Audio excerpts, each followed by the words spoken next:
Então, pessoal, meu nome é Jorge André, né? Sou diretor aqui da Avaliar Mercado. A gente trabalha em 4 linhas do mercado. A gente trabalha na área de avaliação patrimonial, perícia judicial, inspeção predial e trabalhamos com compra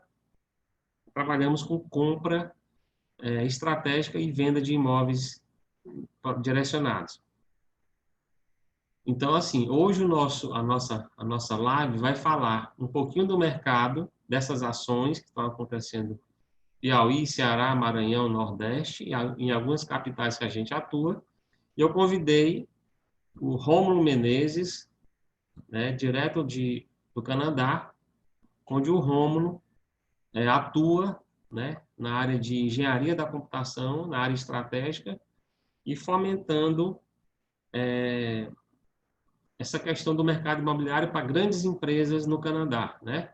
A gente também entrou em contato com alguns amigos nos Estados Unidos para saber como é que está essa questão do mercado lá, em relação ao dólar, bolsa, e passar isso para vocês. A maior intenção desse grupo é a gente gravar isso, prestigiar quem está assistindo ao vivo e depois passar isso de forma formatada, né, produzida no YouTube, no canal da Avaliar Mercado, para quem quiser ver posteriormente e tirar suas dúvidas.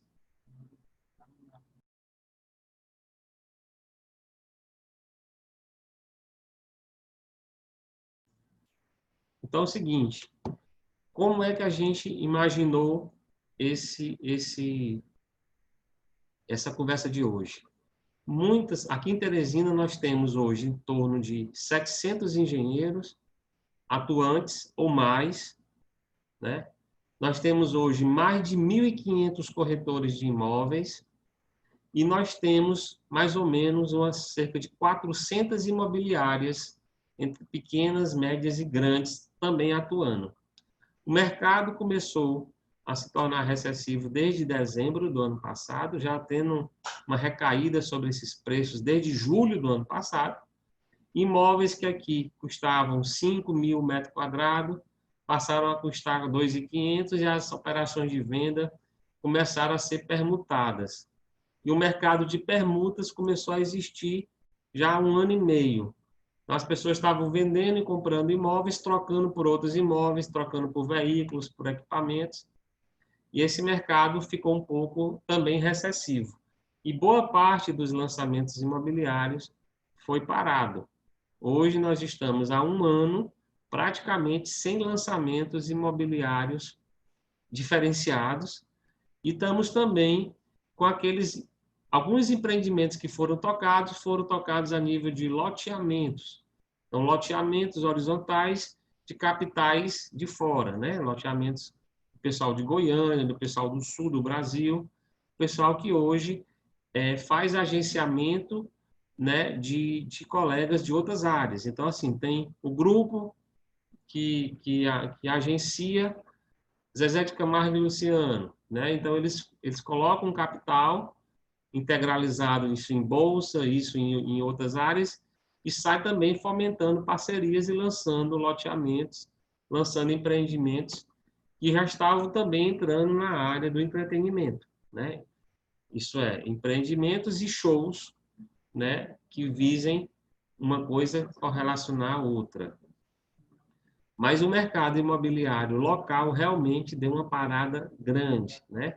Então, a gente trabalha com imóveis aqui, né, especificamente imóveis de grande porte, né, imóveis que não são anunciados de forma tradicional, não são colocados anúncios, e a gente procura fazer a avaliação patrimonial, né, daquele cliente, ele paga o laudo, e a partir do laudo, a gente vai procurar uma linha de fomento, isso é, você vai avaliar seu imóvel vale 35 milhões, vale 10 milhões, vale 5 milhões. Então, a gente trabalha minimamente com imóveis de 1 milhão, comerciais. Então, a gente não só procura vender esse imóvel, a gente procura avaliar bem e procurar o cliente que se encaixe nesse perfil para que a gente tenha a transição mais rápida, mais segura e menos grosseira, isso é, mostrar, às vezes o cliente não quer aparecer, às vezes ele é um grande cliente ou ele é um cliente pequeno e não quer colocar o nome dele na praça, né? Então, esse é o motivo, esse é como a gente trata o cliente aqui na Avaliar Mercado. Só que, se eu tivesse uma operação fixa nesse tipo de negócio, eu estava numa situação muito difícil, porque os negócios nessa área, embora estratégicos e de grande rentabilidade, eu vou dar um exemplo, nós estamos com uma parceria muito boa com o pessoal de Recife, que está lançando já já, né, uma plataforma super exclusiva ali na Avenida Raul Lopes, né? Eu não posso falar o nome do grupo, não posso falar o que é o empreendimento, mas o que acontece é que já está em desenvolvimento, até com outros arquitetos. Então, a parte do nosso litoral, que também é feito empreendimentos sazonais para transformar a sazonalidade em algo contínuo, também foi estancado. Nós gerenciamos, acompanhamos, damos consultoria na área de pousadas, no litoral, principalmente ali em Barra Grande, naquela área de franco crescimento. Também foi tudo parado. Então, assim, toda essa área imobiliária hoje está sofrendo uma grande crise, né? E a gente procurou, né, conversar, chamar o Romo, diretamente do Canadá, porque ele faz esse trabalho, ele faz esse trabalho de estratégias, né? Isso na área da informática, na área da computação, a um grande grupo canadense que é ligado à área imobiliária. Então, eu falando com um amigo meu do Texas, né, dos Estados Unidos, ali próximo do Texas, ele estava me falando da diferença. Ele estava falando da diferença. Só um minutinho, pessoal. Tem gente pedindo aqui para entrar.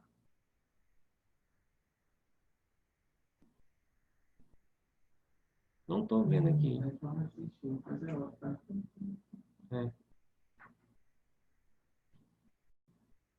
Então, assim, a gente falando com algumas pessoas, né, do Texas, dos Estados Unidos, a diferença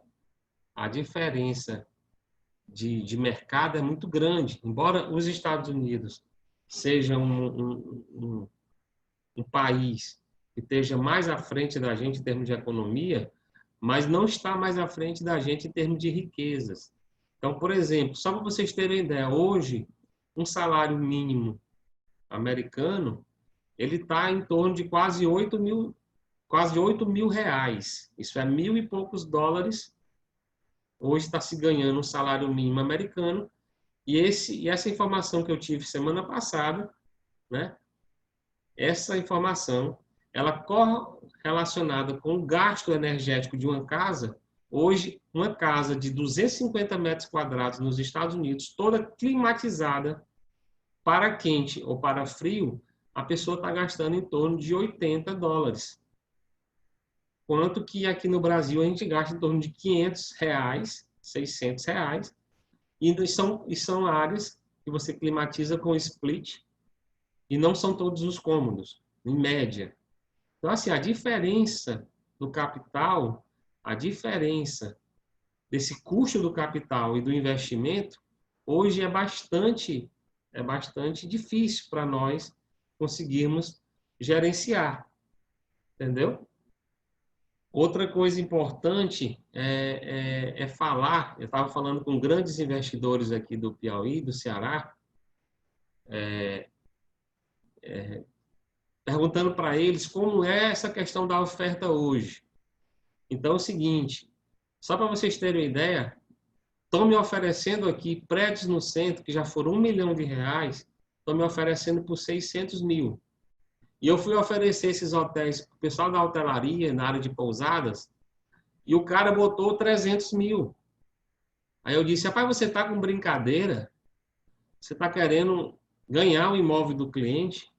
Aí ele disse, não, Jorge, o que é que eu vou fazer com esse imóvel nessa época de pandemia? Eu vou comprar esse hotel por 300 mil, preço de uma casa, eu vou ter que reformar, e quem que vai usar? Quem que vai me pagar? Aí eu falando com esse mesmo empresário, que ele tem 8 hotéis e tem uma rede de mais de 15 motéis, ele chegou a me dizer que nessa época do início da pandemia, ele estava faturando, às vezes, 50 a 100 reais num dia, onde ele faturava isso em alguns minutos. Né? Em alguns minutos, menos de uma hora, ele faturava muito mais do que isso. Então, assim, as pessoas estão totalmente desestimuladas, as pessoas não estão vendo, né? Não estão vendo necessidade de fazer investimentos e elas estão preocupadas aonde colocar o seu dinheiro. Então, assim, hoje, se você tem um imóvel, né, e você quer fazer um investimento, antigamente, a gente dizia assim, deixa eu avaliar seu imóvel para ver quanto é que vai dar e eu vou falar com o Banco Garantia, com o BNB, com Caixa Econômica, com o Banco do Brasil, com o Banco Ipiranga, com o Sicredi, que são os parceiros nossos, para saber qual será o melhor investimento para você. Hoje, eu não tenho mais essa possibilidade de dar uma real posição para o cliente. Porque tem clientes meus que têm capital de giro maravilhoso, mas o banco X ou YZ não está aprovando aquele financiamento como aprovava antigamente. Não é? Então, toda a área de consultoria, toda a área de marketing, toda a área de investimento imobiliário estão tendo que ser reestruturados.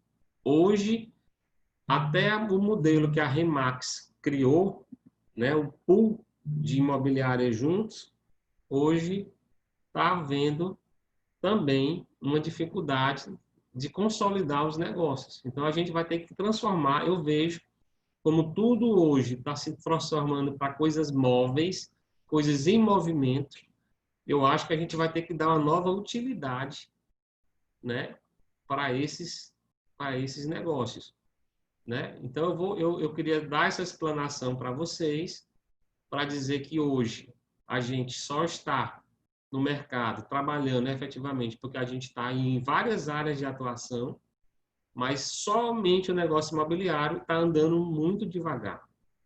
No final, se a nossa amiga Cristine, né, da Imobiliária Fortes, quiser falar também, depois do Rômulo, falar um pouco da sua visão, como é que ela está se virando, né, aí nos 30, né, como é que está essa questão de se ela ainda está lidando com essa área imobiliária, como é que estão os loteamentos que eles fazem, ela também pode falar tranquilo, está participando da nossa live. E eu queria também passar agora a palavra, né? Já passamos 38 minutos, tivemos um probleminha no início.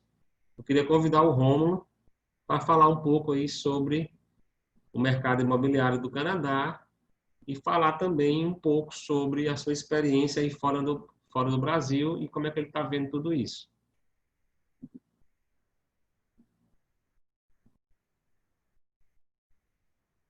Gente, e aí, Jorge, está me ouvindo? Perfeito, Rômulo. Beleza. Então, pessoal, queria só, para começar, esclarecer que o Jorge já falou um pouco, eu é, não tenho expertise de vocês, certo? Eu trabalho, de fato, na empresa de consultoria em investimento imobiliário, mas Sim? não sou especialista, não vou conseguir falar, por exemplo, o preço do metro quadrado aqui, né?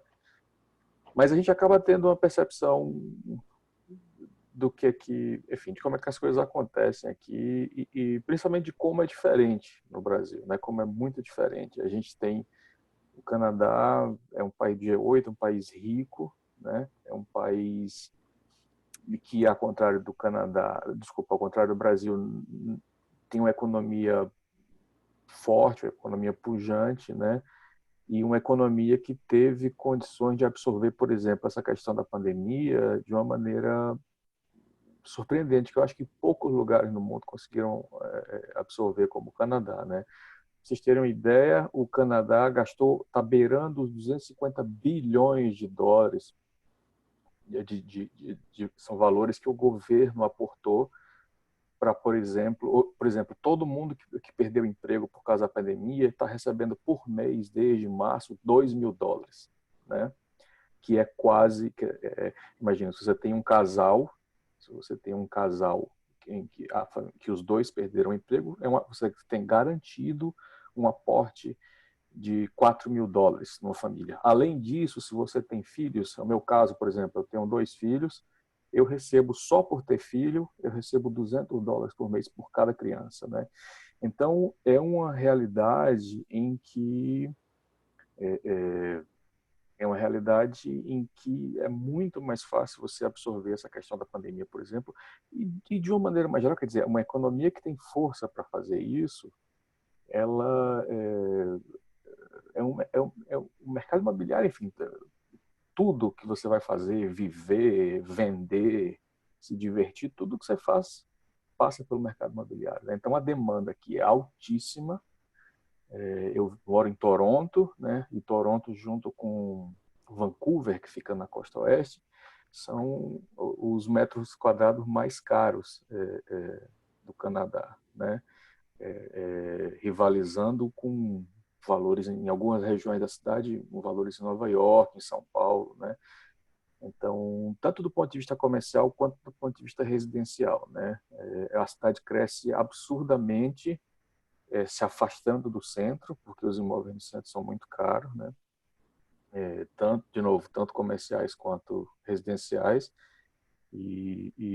Mas, de qualquer forma, é um mercado, como eu falei, como eu estou falando para vocês, as coisas estão ficando mais caras, né? Então, a demanda existe, né?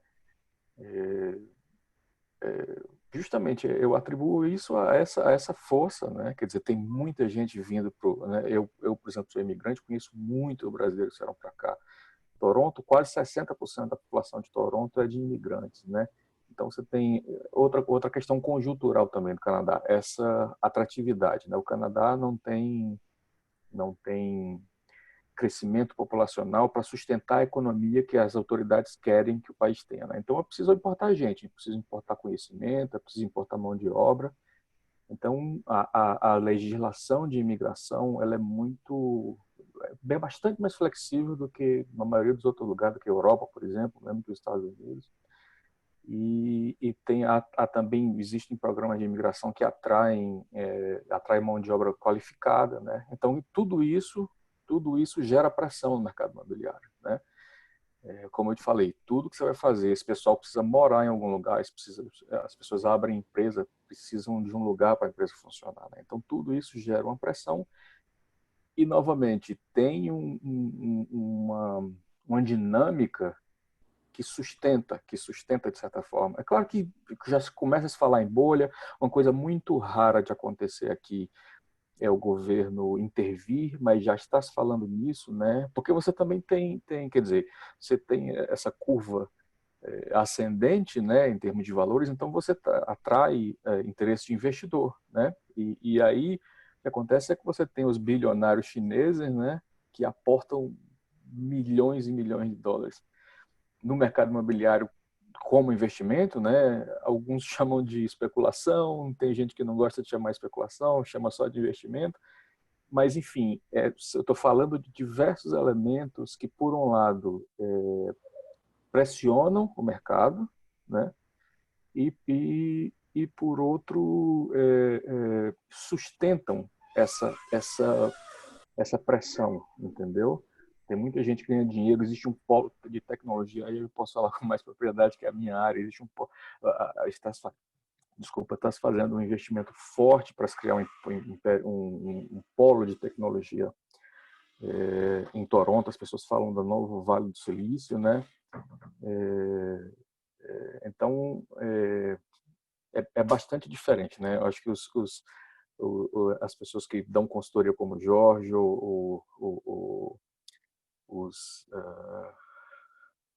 desculpa, gente, esse vocabulário todo eu aprendi aqui no Canadá, nunca trabalhei com isso no Brasil. Corretores.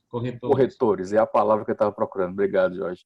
Então, esse pessoal eu acho que ia estar mais feliz aqui do que está aí no Brasil, né? Eu não sei, a percepção. Bom, enfim, não vou especular. Eu não sei, Jorge, se tu querias que eu falasse de alguma coisa mais, mais específica, ou se alguém quer perguntar alguma coisa.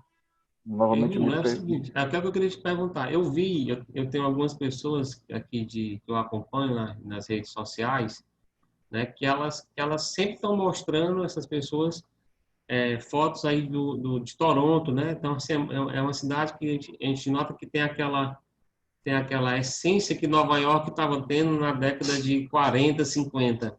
Eu não sei se existe essa crescente. Né? E como você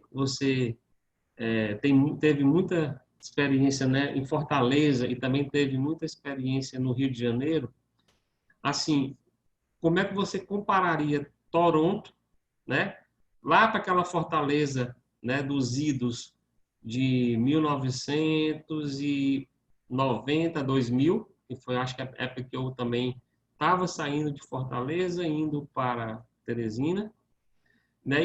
Em Fortaleza, o boom era a beira-mar, né? Aquela coisa da beira-mar, onde eu vi pela primeira vez na minha vida um apartamento valendo R$ 1 milhão e era R$ 1.000 o metro quadrado. Começou esse boom, foi Fortaleza. Claro que São Paulo, na Avenida Paulista, aquilo que era quando teve antes do boom imobiliário, teve imóveis em São Paulo que tinha R$ 15.000 o metro quadrado, R$ 25.000 o metro quadrado. Eu comprei até a Isto É, imóvel que saiu só em função dessa pré-bolha.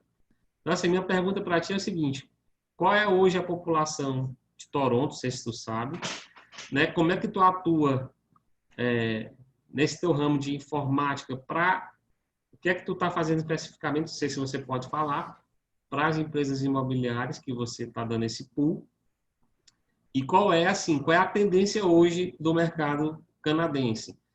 É aluguel, é pool de locação, tipo assim, você não nos Estados Unidos, por eles já estarem com a demanda muito saturada, essa demanda chegou em São Paulo e hoje eles não estão mais vendendo imóveis.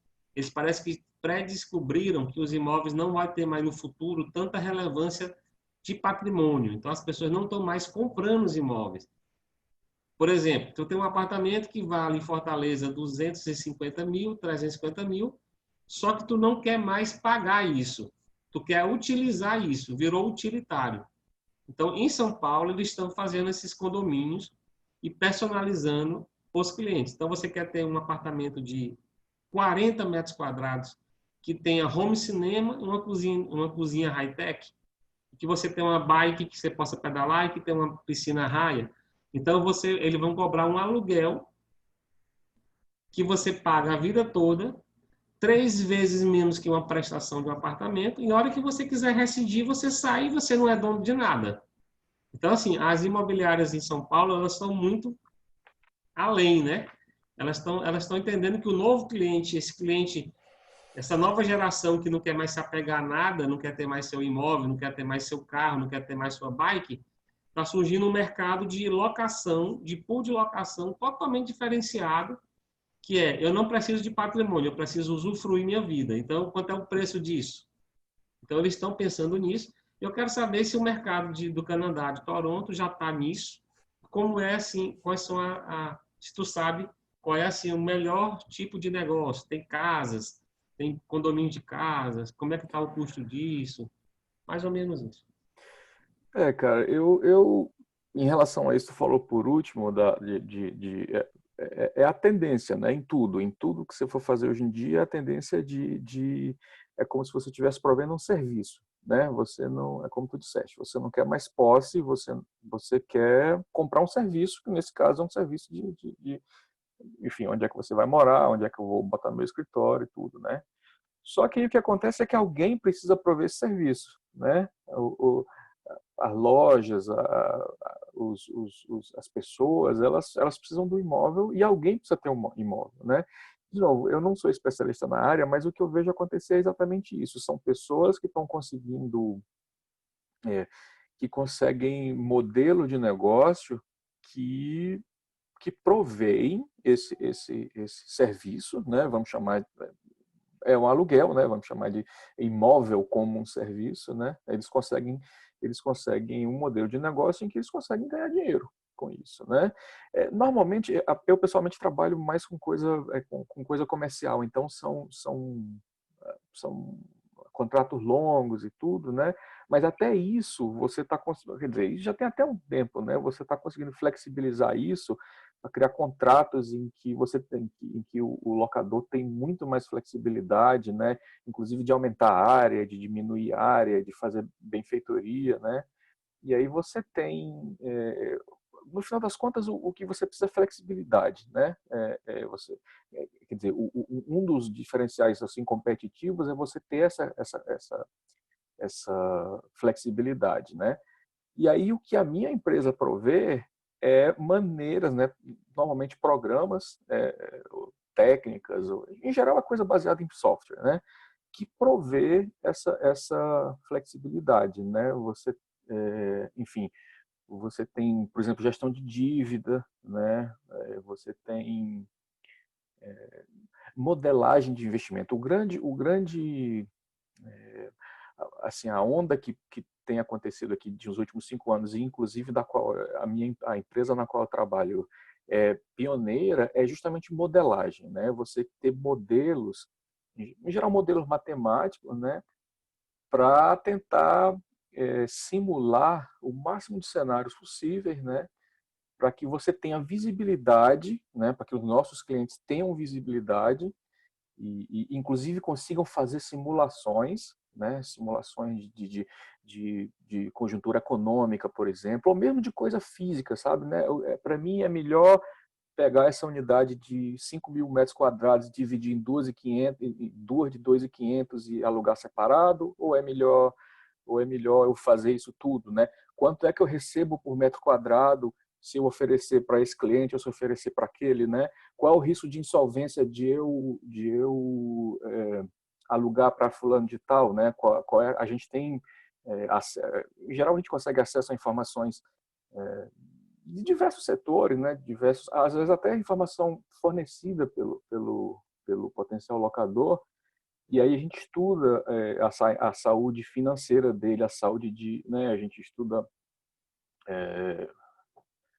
faturamento, a gente estuda, tem uma coisa que chama custo de ocupação, né? Eu não sei se vocês usam, me perdoem de novo a minha ignorância, provavelmente isso é uma coisa que é óbvia para todo mundo, mas para mim foi novidade, mas assim, quanto custa pro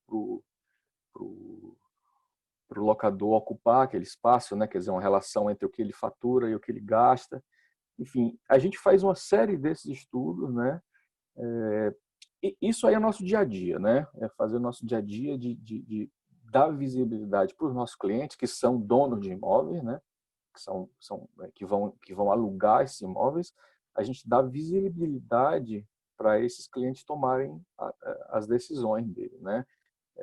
De novo, a esmagadora maioria das coisas é coisa análise de dados, né? Como eu falei, analisar a saúde financeira, analisar o histórico de venda de um setor, por exemplo. Se o cara está alugando, a gente está perto de, por exemplo, renovar um contrato e o faturamento do cara está caindo, a gente pode querer alugar para um cara, enfim, que tenha uma saúde financeira melhor, ou de um setor que esteja em crescimento, entendeu?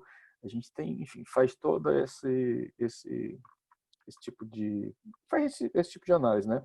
Agora, Jorge, uma coisa que tu falaste, Fortaleza, no final dos anos 90, naquela época que a gente conseguia se encontrar para tomar um chopp, uma coisa que eu acho muito interessante, que eu vi, acompanhei isso em Fortaleza um pouco, né? Os caras abrindo como é que é o nome da rua? Domingos Olímpio, né? Que era um negocinho de 2 faixas, os caras criaram, né? Expandindo, tentando dar vazão a uma demanda, já estava para estourar de reprimida, vi isso, Fortaleza vi isso um pouco, aliás, em Fortaleza ainda se conseguiu dar jeito, né? No Rio, eu morei 20 anos no Rio, antes de vir para o Canadá, os caras não tinham o que fazer, não chegou num ponto que os caras não tinham o que fazer, né? Aqui, cara, é impressionante o grau de planejamento, né? Planejamento aqui é um negócio que eu ainda estou aqui há mais de 3 anos e eu ainda fico espantado quando eu vejo certas coisas, né? Os caras vão fazer um empreendimento, por exemplo, os caras vão mudar até às vezes a mão da rua, os caras chamam a comunidade para conversar, os caras fazem um tal de um town hall, né? Quer dizer, vai quem quiser para uma biblioteca, um auditório, e aí vão as autoridades lá regionais, né? A autoridade municipal, e aí as pessoas dizem, não, eu quero por isso, eu não quero por isso, acho que é vantajoso por isso.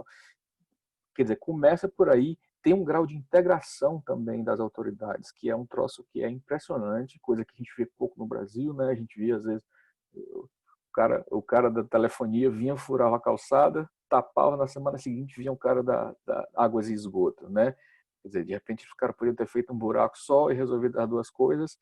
Isso é um troço que aqui é impressionante, né? Então, do ponto de vista de planejamento, e eu acho, novamente, eu acho que isso se reflete no mercado imobiliário, porque você ganha visibilidade, você ganha previsibilidade, né? Você não corre o risco de ser surpreendido por uma falta de comunicação no meio de um empreendimento, no lançamento, alguma coisa desse tipo. Isso é um troço que eu acho que é interessante destacar também.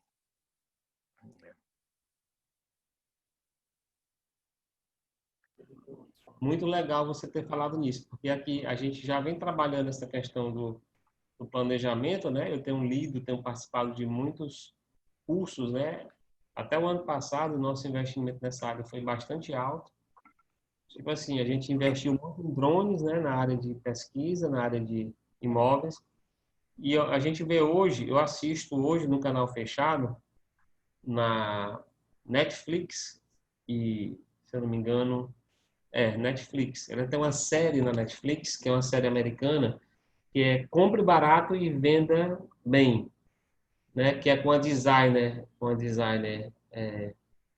ela é americana, e com um designer, aliás, um corretor de imóveis muito bem sucedido, mexicano. Ele tem as características americanas, mas ele é mexicano.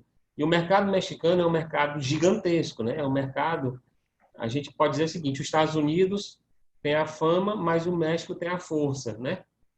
E é um mercado muito rico, tanto é que um dos donos dessas telefonias, que eu não vou falar o nome, ele é mexicano. E tem muito patrimônio mobilizado no mundo todo.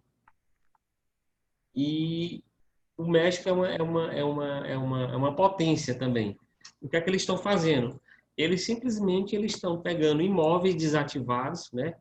Tem lá uma série em Malibu, tem uma série no Texas, tem uma série no Alabama, lá, tá? São casas, são sítios e são fazendas gigantes, super mal construídas, e que as pessoas ficaram viúvos ou perderam, ou ganharam daquele de herança, e eles estão remodelando, reformando, e eles conseguem, durante o Meet, né, durante o programa, eles conseguem arranjar todo esse pool de gente. Inclusive, ele tem o cara que decora, o cara que reforma, o cara que aluga, o cara que faz o empreendimento ter locação de uso. Então, assim, o que eu mais me assustei agora, no último, foi um imóvel em Malibu, que uma senhora de 60 anos, ficou viúva, e a casa na beira da praia, assim, mesmo na beira da praia, que lá não tem a legislação que tem no Brasil, a casa está a 5 metros da areia da praia, né? Não tem aquela zona de 100 metros da marinha, linha de marinha. E ela estava com a casa, onde a casa valia 300, 400 mil dólares, né? E ela conseguiu alugar a casa por dia, por 1.500 dólares. Então, assim, mas a casa, como ela estava, ninguém alugava, ninguém nem olhava para a casa. E eles dão uma mexida na casa, e assim, ele despersonalizou a casa, porque ele disse, as pessoas que querem alugar uma casa de praia não querem se sentir numa casa personalizada, né? Elas querem se sentir como se fosse no hotel, numa pousada, num flat. Então, eles conseguiram despersonalizar a casa, mas ao mesmo tempo dar uma conotação de pool de locação. E, rapaz, aí eles se reúnem durante, como você falou, o planejamento é muito grande, né? Tudo muito organizado. Isso. E há uma confiança muito grande. Eu até pensei, aproveitando que a Cristina está aí assistindo, né? Eu até pensei muito sério mesmo, porque assim, eu nunca gostei de construção para as pessoas. Eu sempre gostei de fazer algo, e se eu pudesse fazer algo, para depois eu oferecer às pessoas. Porque eu até parei de fazer projeto de arquitetura aqui, porque nunca tem fim. A pessoa sempre está buscando algo diferente e ela não fica saciada, né? Então, eu eliminei projeto de arquitetura aqui, residencial, só faço projeto comercial. Então, assim, existe esse nicho e eles estão ganhando um bom dinheiro, porque assim, o imóvel está parado, eles restabelecem o imóvel, alugam, né? E a pessoa tem aquela renda e também pode usar o imóvel, porque ela pode escolher os meses que ela vai ela mesma usar o imóvel, né? E não vai alugar. Mas assim, não é algo tão simples. Existe, inclusive, investidores. Por exemplo, lá na região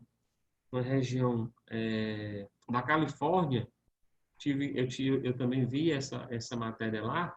São mansões que tem na Califórnia e são mansões extremamente extravagantes, né? E que elas custam um bom dinheiro, mas as pessoas investem, mas não sabem fazer a coisa fluir. E eles conseguem fazer isso, remodelar o imóvel, e esses imóveis que têm altamente personalização com objetos raros, eles têm empresa, como você acabou de falar, empresas que fazem o contrato para até se quebrar o imóvel, ter seguro de cada imóvel US$ 4.000. Então, assim, quebrou um vasozinho, já vai pagar US$ 4.000. Então, assim, é muito organizado, eles estão muito à frente, embora eu ache que a arquitetura e o paisagismo e a natureza lá é muito inferior à nossa aqui no Brasil. Nós temos capacidade de fazer coisas incríveis, né? E assim, eu acho que em Toronto eu vejo muito, eu estou vendo muita tecnologia em Toronto, né? Eu não conheço Toronto. Agora há pouco um Tá na amigo, hora de conhecer, porra. pois é, vamos nos programar aí para ir e conhecer, né? Eu tenho essa pretensão, viu, Romulo? E Tá assim, certo. eu queria também te perguntar, porque a gente ainda tem quanto tempo aí, Gilson? Nós, que desaparece o horário. Nós temos ainda uns 10 minutinhos. 10 minutinhos, né? Então, assim, a tua experiência, Romulo, aí que tu está vivenciando no Canadá, né?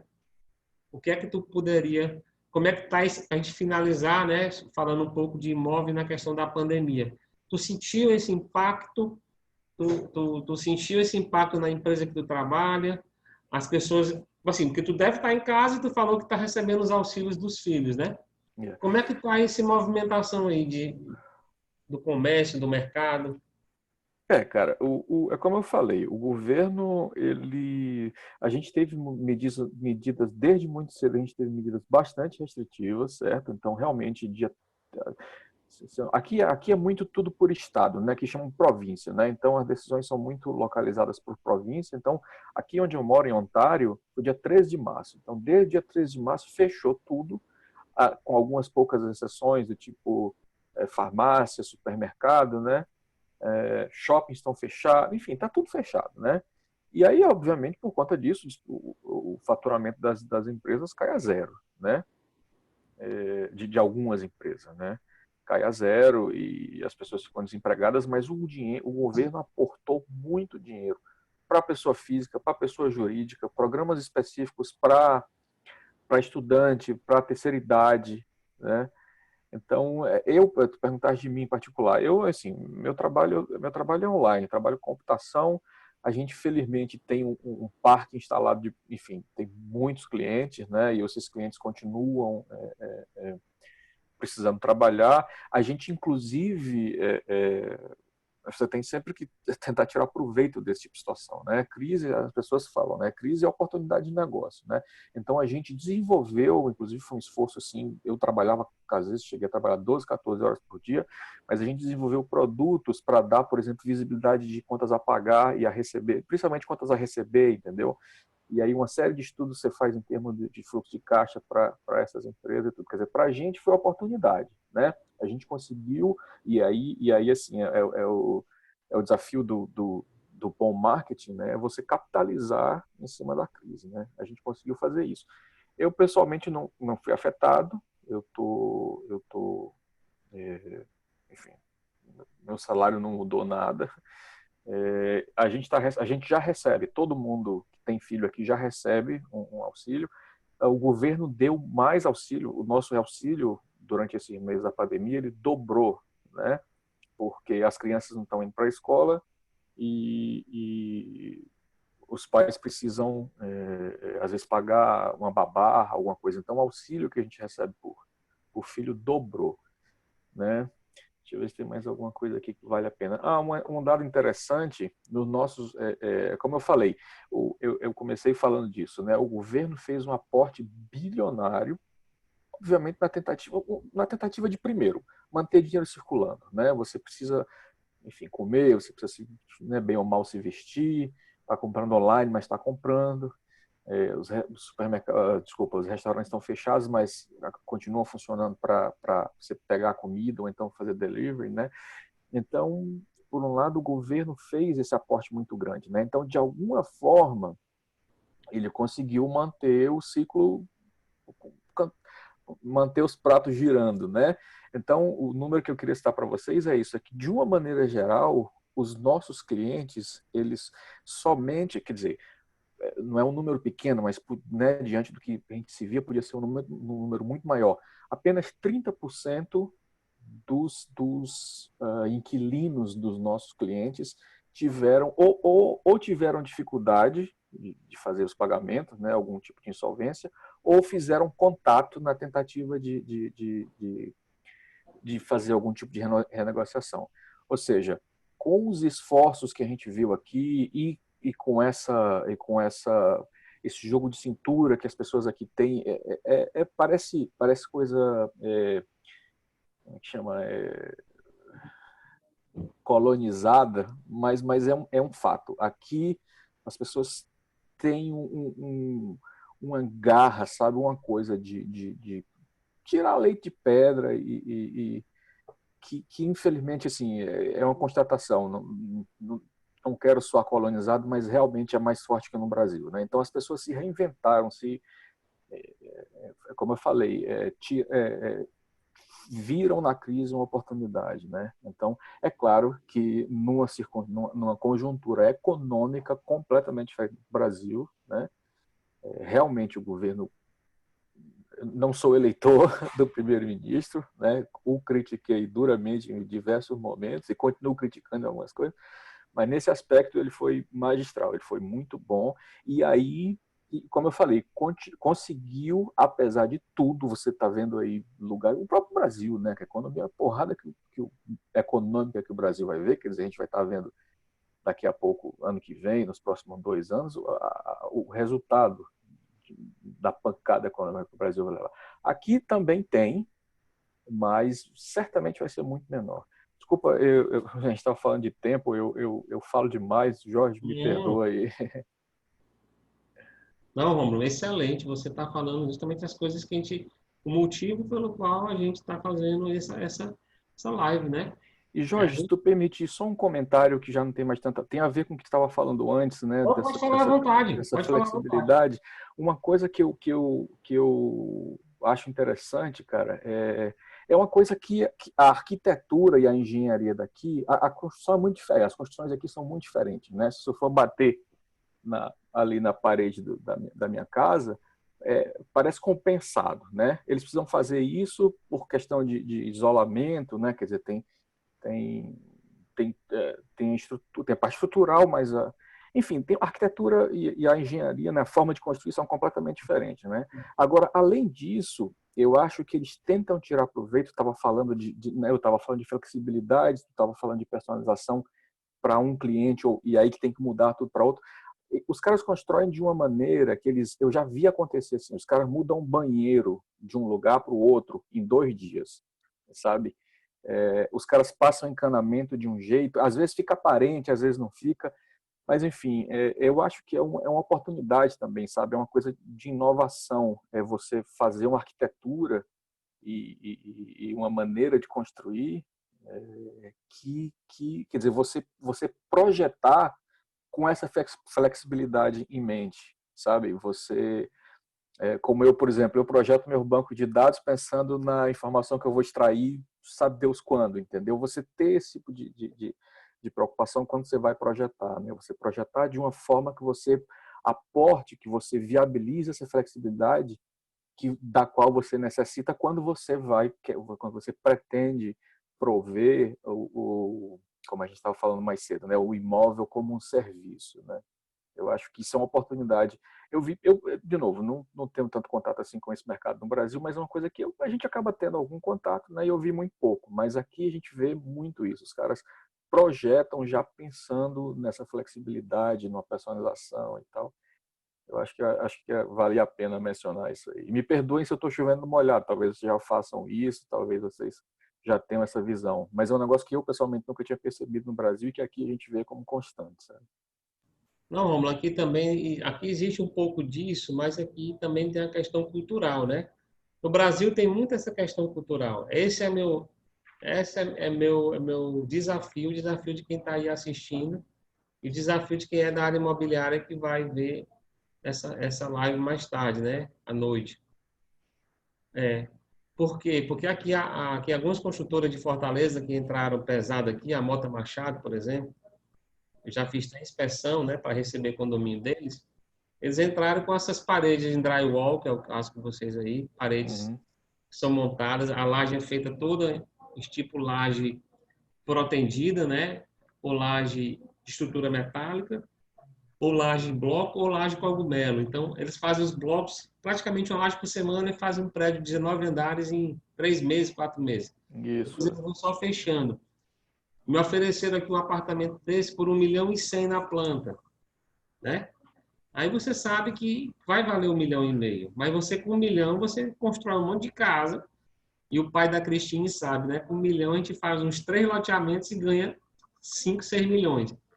Então aqui no Brasil a gente tem que aproveitar a máxima performance do dinheiro com com o maior retorno de custo-benefício possível, porque aqui é muito pobre, é muito aculturado, né? Então o que é que acontece? Os caras venderam o apartamento todo, o prédio todo, e depois eu fui fazer perícia contra eles. Por quê?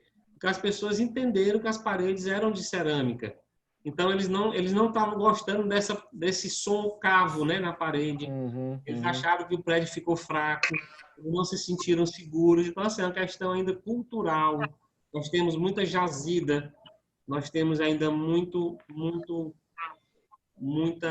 muita reserva mineral que faz com que a construção seja ainda um pouco tradicional, né? Uhum, uhum. Uma coisa que eu queria te perguntar, para a gente poder encerrar, a gente só tem 4 minutinhos, é como é que está o mercado, eu não podia deixar de perguntar, como é que está o mercado de drone aí, né? Se existe demanda para drone aí no Canadá, porque assim, a gente começou com essa brincadeira de drone, eu já tenho vários drones aqui, de vários modelos, estou investindo agora em mais drones, né?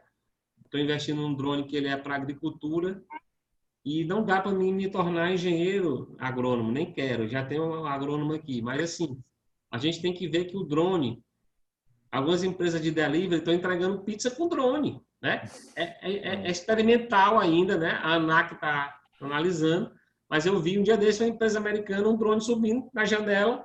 Então eu queria saber se a tua empresa já está pensando nessa área de drones, se tu conhece alguma empresa que faça inspeção de fachada, porque nós somos especialistas e, meu amigo, nessa crise, a gente vai aonde estão precisando. Tem um É. amigo meu que está em Singapura, ele conseguiu um contrato com 200 torres. Ele foi morar em Singapura, né? Uhum. Então, assim, a gente que dá avaliar o nosso endereço é a terra, né? Não tem esse negócio de ficar aqui no Vale, não. Não, tem que ser, essa é a visão mesmo, tem que ser. Jorge, infelizmente eu não sei muito assim, nesse mercado em particular, como eu te falei, eu trabalho, e a minha empresa, da maneira geral, também a empresa que eu trabalho, a gente trabalha mais embaixo do capô, né? Eu, pessoalmente, não chego muito assim, na fachada, né? Uma coisa que eu sei é que tu falaste aí que a ANAC está analisando, aqui já tem uma legislação e ela é extremamente rigorosa. Ela é muito, muito, muito rigorosa, muito restritiva. Então, eu de fato não sei. Aí, quer dizer, isso tem, né, quanto mais regulação, mais impacto você tem na rentabilidade, né? Eu sei que é uma atividade muito, muito regulada de forma muito estrita, né? Posso tentar, fico devendo aí para a live, para os clientes da Avaliar, posso tentar. Eu tenho um colega de trabalho que esses sim trabalham mais perto né, da fachada, como eu falei, a metáfora que eu usei mais cedo. Eu posso conversar com ele certamente tentar descobrir esse tipo de coisa. Eu imagino que no Canadá, cara, sempre falta tudo, entendeu? É possível que tenha gente fazendo, mas certamente tem demanda reprimida, né? O Canadá falta gente para tudo. Então, me cobra, Jorge, eu vou dar uma olhada, eu disponibilizo para ti. Novamente, se você precisar vir a Toronto dar uma olhada no mercado, você é muito bem-vindo. E aí, insisto, me cobra que eu vou tentar dar uma olhada nisso e a gente coloca a informação disponível para os teus clientes. Vou fazer uma pergunta para duas pessoas, né? Eu queria perguntar para a Cristine, que também tem muita experiência nessa área imobiliária, né? Eu já trabalhei com a Cristine, já vi ela trabalhando muito nessa área imobiliária, e eu sei que ela trabalha, que a família também tem investimentos. Como é que ela está vendo esse mercado, né, nesse momento de pandemia, certo? E no final, o Rômulo faz as considerações e eu encerro, tá bom? Queria ele ouvir, Cristina, aí um pouquinho sobre essa questão do mercado. Boa tarde aí, pessoal. Jorge André, assim, o que eu posso falar é um pouco da nossa realidade, né? Então, você sabe que a nossa imobiliária, ela focou em loteamentos. Então, hoje a gente tem 2 loteamentos no interior que ainda estão ativos, mas assim, não tem mais lotes para vender. A gente está administrando e tem a parte dos recebíveis. E o nosso projeto para 2020, nós tínhamos 3 loteamentos em análise, também no interior, né? Nenhum aqui em Teresina. Um já estava bem adiantado, toda a parte de prefeitura, toda a parte de cartório, já era para iniciar a fase de execução. E o que eu tenho a te dizer é que está tudo parado, a gente não tem como andar em nada, né? Nosso outro ramo que você sabe é o ramo de entretenimento, de buffet. Então, é um outro ramo que foi muito atingido, né? Porque você aglomera pessoas, então a gente não sabe quando é que a gente vai poder voltar e quando voltar, como é que vai ser. Então, realmente, assim, no momento a gente não tem nada a fazer, a gente tem que esperar. A gente fica pensando, mas para a nossa realidade, né, do que a gente trabalha, nós estamos meio bloqueados agora. Certo. E, Cristine, você pode também aproveitar a oportunidade, né? Essa live.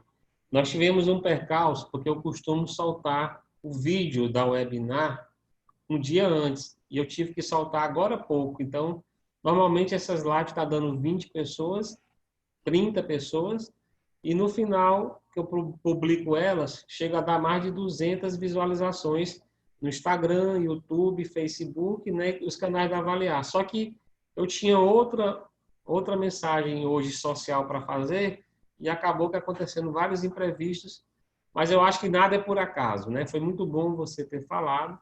Você pode aproveitar, né, e falar dos contatos que você tem na empresa, que as pessoas vão ver esse vídeo com certeza, e vocês podem até ter investidores e parceiros aí no futuro, né?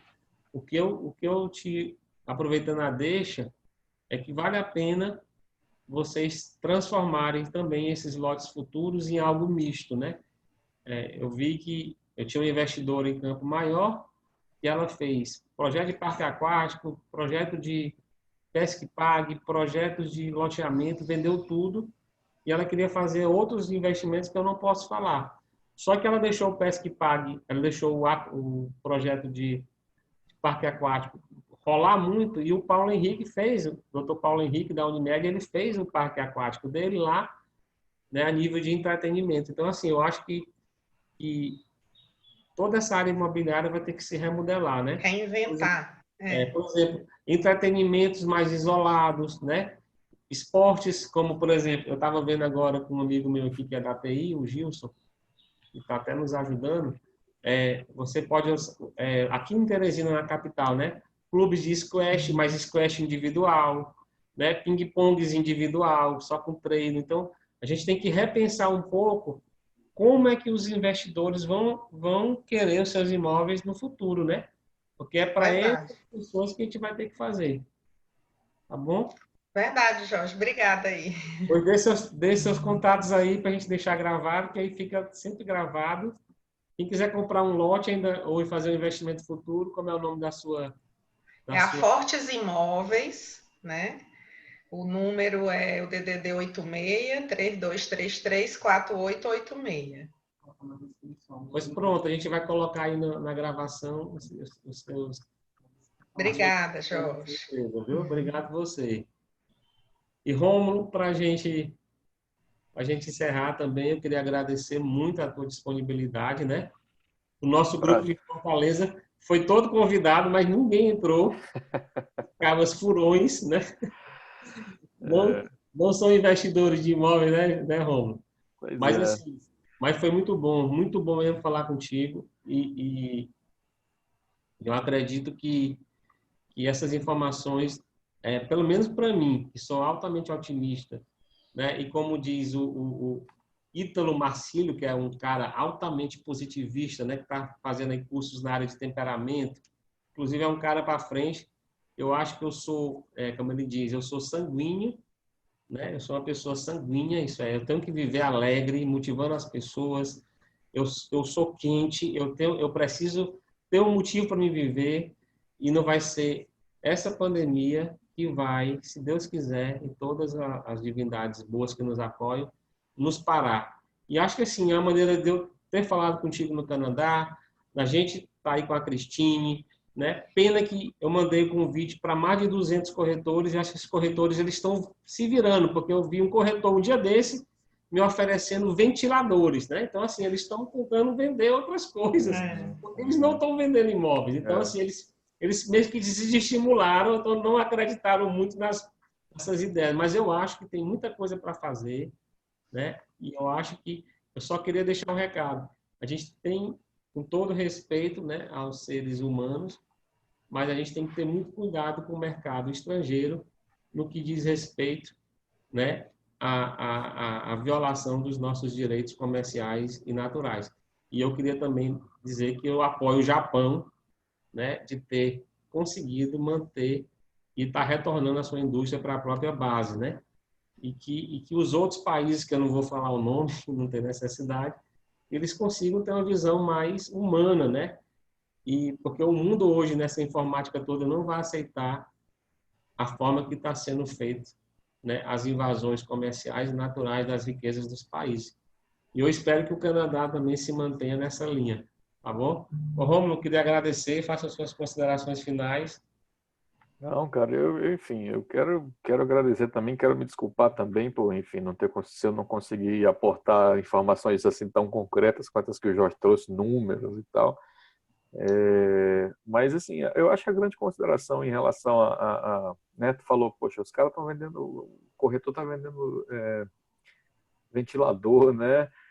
Estava sugerindo para a Cristina, poxa, tem a coisa da diversificação e tudo. Eu acho que a grande coisa que a gente precisa fazer agora, que é o que nos resta, no final das contas, é até curioso, né? Porque é o que nos resta, mas é a solução do problema. É tentar se reinventar, né? É tentar, enfim, fazer o esforço de como capitalizar a crise, né? De como, enfim, não é fácil, não é trivial. E se fosse fácil, enfim, todo mundo fazia, né? Mas quem se distingue, quem se destaca, né?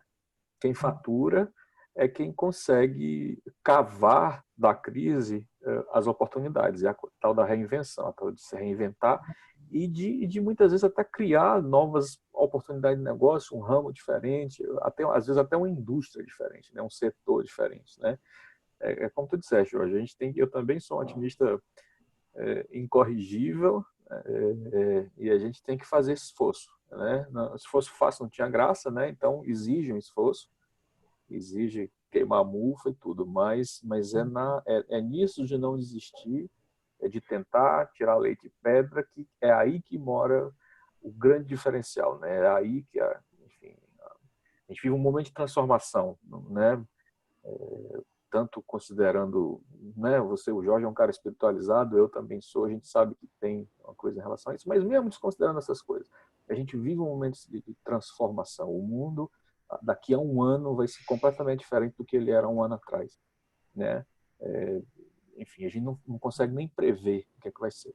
Mas o que a gente tem que fazer é o esforço para ser pioneiro, né? Para estar abrindo a picada, porque aí a gente vai, enfim, de todas as maneiras a gente vai ser recompensado por isso.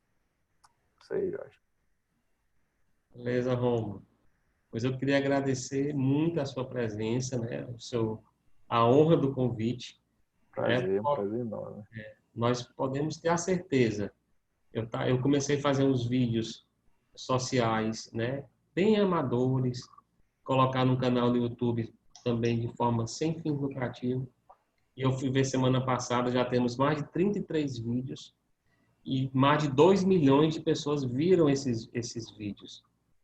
Então, assim, é muito prazeroso a gente ver que esse mercado, né? Esse mercado... Seja bem-vindo aí a Maurílio. O Maurílio também é engenheiro né?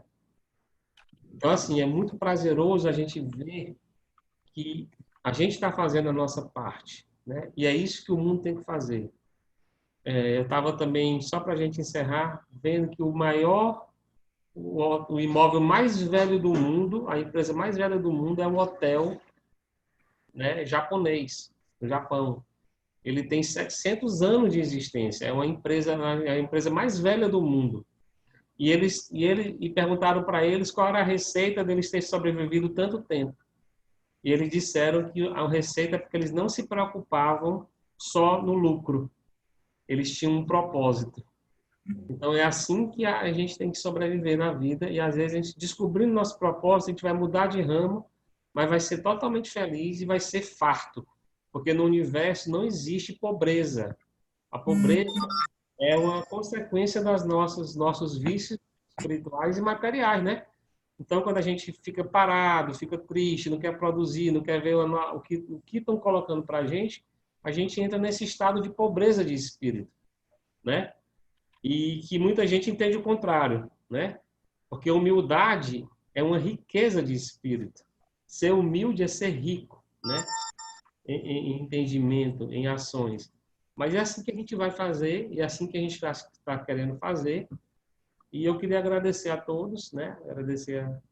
Inclusive os que entraram agora por último, como a Maurílio, mas que estão aí participando. E vamos para frente. Muito obrigado. Boa tarde. E mais tarde, amanhã, assistam no canal do YouTube essa live, tá bom? Até mais, Cristina. Até mais, Romo. Até mais. Tchau, tchau. Abração para você, gente. Até mais. Tchau.